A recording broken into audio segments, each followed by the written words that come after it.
chapter 7 from the big switch called From Many to the Few, and I'm just going to do part 1 of this chapter since I'm running out of chapters to talk about. But in the beginning of the chapter it talks about YouTube and how Google bought YouTube and how the whole idea of merging. Once again, the subtitle or the title of the chapter is From Many to Few. So it's talking about how in this modern era, this modern time of information, that computers are able to do a lot more, and because of their ability to do more and more, there's less need for people.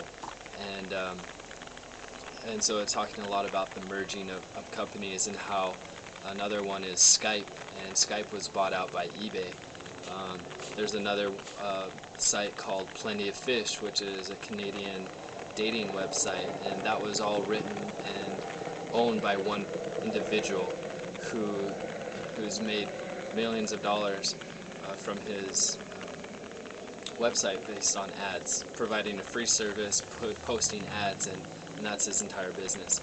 It also talked about Craigslist and how the number of workers for Craigslist is very minimal. And so all of these large corporations, or not so much corporations, but large businesses, to the consumer eye, is really just a small group of people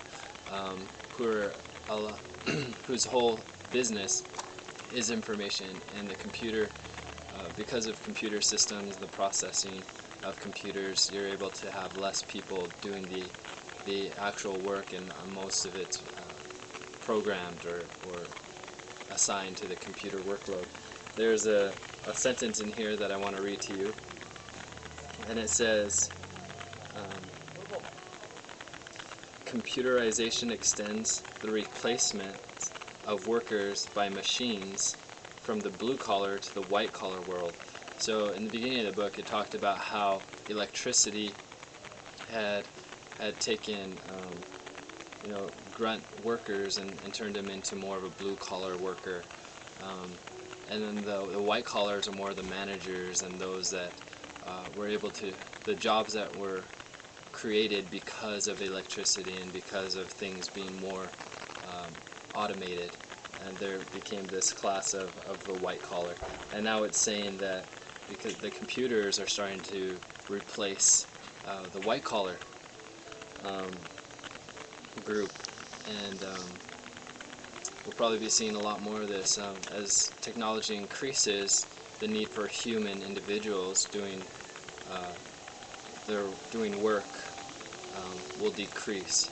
So a powerful concept to try to grasp and to look at, and hopefully it doesn't affect too many of us in the future. Hopefully there'll be other job opportunities that we are unaware of right now that'll fill in the gap of what the computers are starting to take over now.